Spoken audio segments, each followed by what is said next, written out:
Bima, sebuah kota yang dianugerahi keindahan alam oleh Sang Pencipta. Bentang alamnya mempesona. Tak hanya itu, bentuk setiap bangunan di wilayah yang memiliki nama lain Danam Bojo ini pun menyimpan sebuah rahasia yang menanti untuk diungkapkan. Arsitektur bangunan yang ada di kota Bima sedikit banyaknya dipengaruhi oleh perjalanan panjang sejarah yang telah dilaluinya. Bila Anda perhatikan ketika Anda sedang berjalan-jalan di kota ini, banyak gedung-gedung yang dibangun berdasarkan bentuk segi delapan. Namun benarkah bentuk ini memiliki arti dan menjadi sebuah tanda masuk serta berkembangnya Islam di kota ini?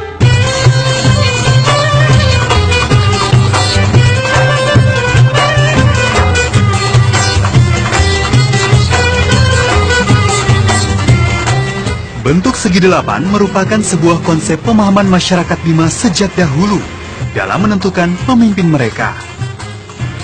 Bentuk ini dikenal dengan nama Guswaru. Guswaru itu kan 8 sendi kepemimpinan di tanah Bima ini. Dulu proses pengangkatan kepemimpinan itu melalui tahapan yang dinamakan Guswaru, 8 sendi kepemimpinan itu. Antara lain ya harus bertakwa, harus memiliki ilmu pengetahuan atau kapasitas intelektual, kemudian harus orang yang berada di tengah-tengah masyarakat, harus orang yang bisa menyatukan kata dengan perbuatan, kalau dalam istilahnya gahirawi pahu gitu ya. Tak hanya menjadi inspirasi dalam pembangunan gedung di Bima, Guswaru ternyata juga memiliki kaitan erat dengan berdirinya sebuah masjid kuno yang menjadi awal mula pusat penyebaran Islam di tanah Bima, Masjid Kalodu.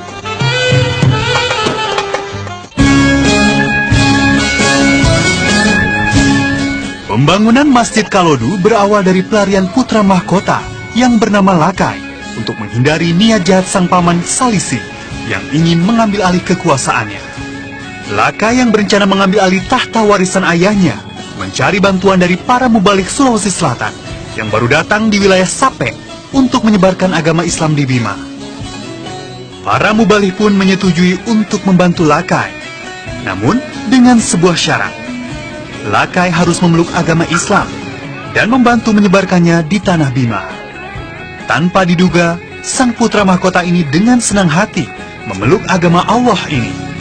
Tepatnya sejak 15 Robiul Awal 1030 Hijriah atau 7 Februari 1621 Masehi, sang putra mahkota pun memeluk agama Islam.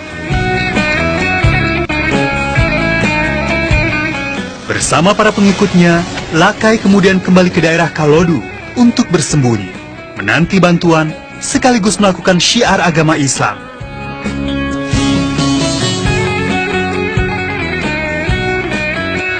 Sepintas, memang tidak ada yang istimewa dari bangunan yang terlihat di belakang saya ini. Namun ternyata, saya menyangka bahwa bangunan ini merupakan sebuah masjid dan menjadi awal mula pusat penyebaran dakwah serta agama Islam yang ada di Bima.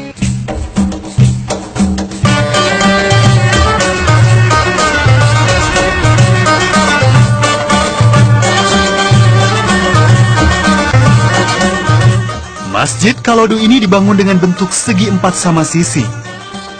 Hal ini merupakan simbol dari 4 orang putra dan keluarga kerajaan yang pertama kali memeluk agama Islam.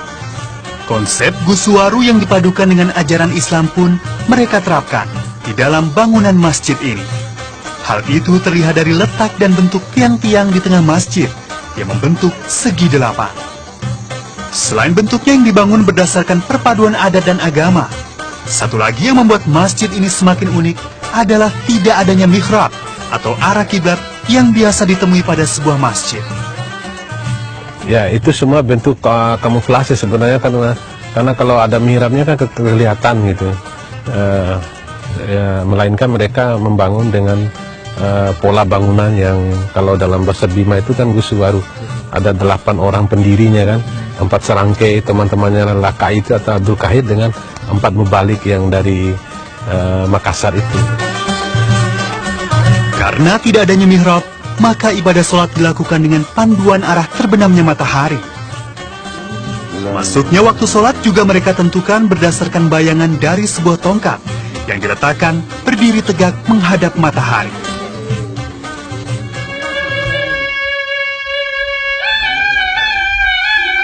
Dalam dakwahnya, Lakai yang telah mengganti namanya menjadi Abdul Qahir menggunakan kebudayaan serta tradisi lokal untuk menarik warga sekitar agar memeluk Islam. Perlahan, dakwah Abdul Qahir membuahkan hasil. Seluruh masyarakat desa di sekitar masjid akhirnya memeluk ajaran Islam. Karena hal itu pula, Masjid Kalodu dikenal sebagai Masjid Kamina, yang berarti masyarakat yang pertama mengaminkan atau menyetujui untuk masuk Islam. Bantuan yang diberikan oleh kerajaan dari Sulawesi Selatan akhirnya membuahkan hasil pada tahun 1640 dan mengembalikan sang putra mahkota pada tahtanya. Sejak saat itulah penyebaran Islam di Bima pun semakin meluas dan turut mengubah kerajaan Bima menjadi kerajaan yang berasaskan Islam yang dipimpin oleh Sultan Abdul Qahir.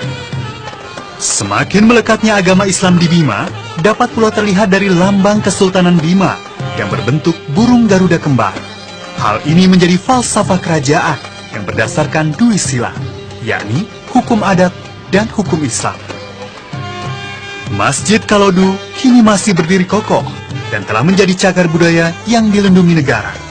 Para sesepuh desa juga masih melestarikan tradisi yang sejak dulu ada di masjid ini. Mereka duduk berkumpul pada 8 tiang untuk melakukan pengajian dan pengkajian. Dalam setiap kajiannya, mereka saling bertukar pikiran dan membahas satu demi satu ayat Al-Quran untuk ditelaah sesuai pemahaman mereka. Salah satunya adalah mereka mengibaratkan sholat 5 waktu seperti bagian tubuh mereka. Bila satu saja tidak dikerjakan, maka mereka akan cacat selamanya. Pengkajiannya seperti inilah, kan ada namanya buku fikih, adanya namanya 2 kalimat yang memenuhi dunia dan langit. Seperti itu dia pengkajian. Nah, sehingga pada saat itu dia ingatlah, ketika saya ini adalah berbuat kan seperti itu dia, angan-angan dia, angan-angannya itu, maka angan-angan yang berbuat baik itu dikatakan ilham Allah yang Maha Kuasa. Ajaran agama Islam yang semakin melekat dalam keseharian masyarakat Bima turut pula berakulturasi dengan tradisi lokal. Salah satunya terlihat dari pantun lepas yang dulu berisi kisah percintaan dan hubungan manusia dengan manusia. Kini tradisi itu berubah menjadi pantun yang syarat dengan nuansa Islami, seperti ajakan mendirikan sholat dan mengingat kematian bila ajal telah tiba. Meski tanpa mihrab dan harus melalui konflik pada awal penyebarannya, pada akhirnya Islam telah mendamaikan dan memberikan ketentraman bagi setiap warga Bima.